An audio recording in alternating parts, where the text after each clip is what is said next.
In November 2021, Amazon dropped a bombshell. It announced it would stop accepting Visa credit cards in the UK. But why would one of the biggest retailers in the world cut ties with one of the biggest payment processors? The answer lies in a chain reaction that started with one word: Brexit. You see, when the UK was still part of the EU, payments made with Visa cards between the UK and Europe were treated as internal EU transactions. That meant low fees, somewhere between 0 and 0.3%. But once the UK left the EU, Visa changed the game. It began treating those same payments as international transactions, which carry significantly higher fees. And, by significantly higher, we're talking about an increase to 1.2 to 1.5%. That's more than 5 times the previous rates. This sudden spike caught merchants off guard. Amazon wasn't having it. It responded with a bold threat. It would stop accepting Visa altogether. Now, Amazon is a giant. Losing them as a client would be a disaster for Visa. So, Visa quickly backed down and negotiated a deal with Amazon. The threat was withdrawn. Peace was restored. But here's the thing. Amazon had leverage. Small businesses? Not so much.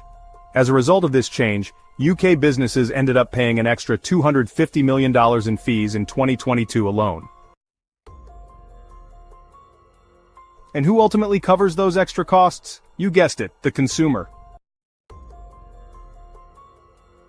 This sparked a wave of frustration across Britain. People started asking, why are we so dependent on Visa and Mastercard, this American payment duopoly? Why can't we have alternatives like other countries? Countries like India, Brazil, Japan have developed their own national payment systems to reduce reliance on these global giants, and, it's really working for them. Now, Visa and Mastercard can brush off the occasional jab from individual countries. But what happens when the jabs start coming from every direction? And honestly, they start landing hard. Governments, banks, fintech startups, and even tech giants like Apple are now eyeing this $15 trillion empire. They want in. But first, let's clear up a big misconception. That card in your wallet that says Visa or Mastercard, it's not actually issued by those companies. You're not borrowing money from Visa. They don't hold your account. What they provide is the network, the infrastructure that lets your bank talk to the merchant's bank when you buy something. Think of Visa and Mastercard as railroad tracks. The banks are the stations, the merchants are the stops, and Visa and Mastercard just provide the rails. They also manage settlement, security, fraud detection, all the behind-the-scenes stuff that makes transactions run smoothly. In exchange, they take a small cut from each transaction, usually 2 to 3%. And here's where the magic happens. The more people use the network, the more valuable it becomes. Economists call this the network effect. Just like phones, one isn't useful but a million, now we're talking. Visa and Mastercard have been growing their network since the 1960s. They've been so successful that starting a competing network today is practically impossible.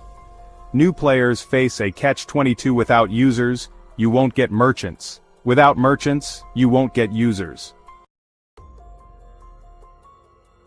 And that's why these two companies have become what's basically a duopoly, a near monopoly. But even with all their dominance, they don't take the biggest cut from transactions. That actually goes to the banks. Visa and Mastercard get a small percentage, but when you process trillions of dollars, that small slice adds up fast. Visa processed over $15 trillion in transactions recently. In just the past year, it generated $32.7 billion in revenue, with $11.6 billion coming from international transactions. Its profit margin? Yeah, it's around 54%. Mastercard isn't far behind. These are some of the most profitable companies in the world. So naturally, everyone wants a piece of the pie. And believe it or not, that dominance can be broken. Not by copying Visa's model, that door is closed, but by coming in with new strategies, new technologies, and new rules. That's exactly what's happening now. Let's talk about the first wave of disruption, coming from technology companies. Today, people are increasingly using digital wallets instead of traditional credit cards. Think Apple Pay, Google Pay, Samsung Pay, PayPal, Alipay, PhonePe, the list goes on. These platforms are rapidly spreading, especially in the United States and Asia. Some even offer buy now, pay later services like Affirm, Afterpay, and Klarna, completely bypassing the credit card system. These services are growing at 18% per year, even gaining traction in the Arab world. Now it's true, many of these services still rely on Visa and Mastercard in the background, but they're training consumers to think differently, to expect faster, easier, and cheaper ways to pay. And that's a dangerous trend for Visa and Mastercard. If these companies reach critical mass, they could cut ties entirely and build their own systems, and Apple might be the first to do it. That's right, Apple, possibly the biggest threat to the Visa-Mastercard empire. In fact, Visa was reportedly so worried it rushed into a secret deal with Apple. The deal? Well, Apple agrees not to create its own card network, for now. In return, it gets a cut of every Apple Pay transaction processed through Visa and Mastercard. But that may not last. Apple's hardware sales are flattening, and it's under pressure to grow revenue in new ways, especially financial services. According to Bloomberg, Apple has launched a top-secret initiative called Apple Breakout. The goal? To build Apple's own end-to-end financial system.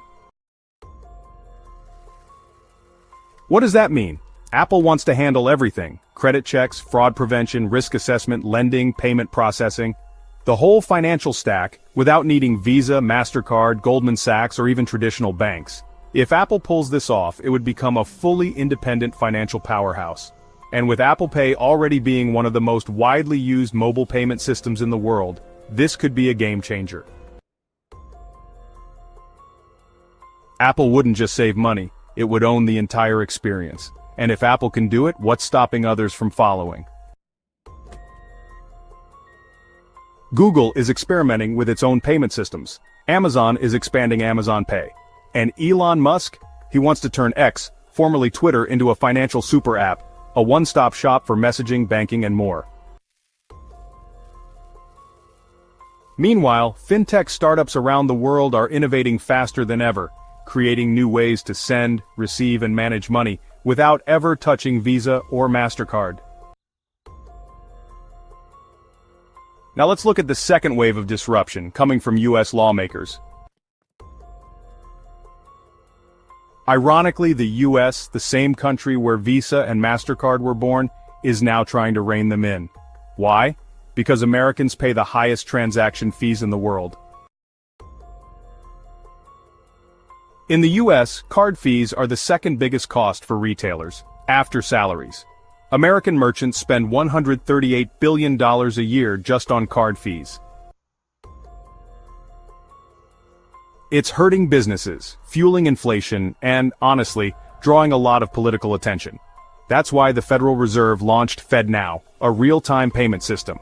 It lets people transfer money instantly, directly from one bank to another, 24 hours a day, 7 days a week. No cards, no networks, just instant and affordable payments. And, that could deal a massive blow to Visa and MasterCard's US dominance.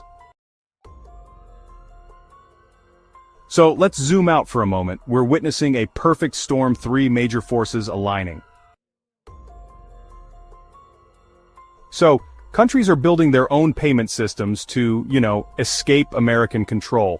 Meanwhile, US lawmakers are cracking down on Visa and MasterCard's fees, and on top of that, big tech is creating faster, smarter, and more user-friendly payment options. This triple threat is really shaking the foundation of a 60-year-old duopoly. Will Visa and Mastercard disappear overnight? No, they won't, but, their grip on global payments is definitely weakening. Their model, which was once pretty much untouchable, is now under siege from every angle. And honestly, that's how healthy markets should work. Innovation, disruption, evolution. So here's the big question. Who will win the battle over how we pay in the future? Will it be the old guard or the new wave? Let us know what you think in the comments, and don't forget to like, subscribe, and hit that bell if you want more deep dives into the forces reshaping our world.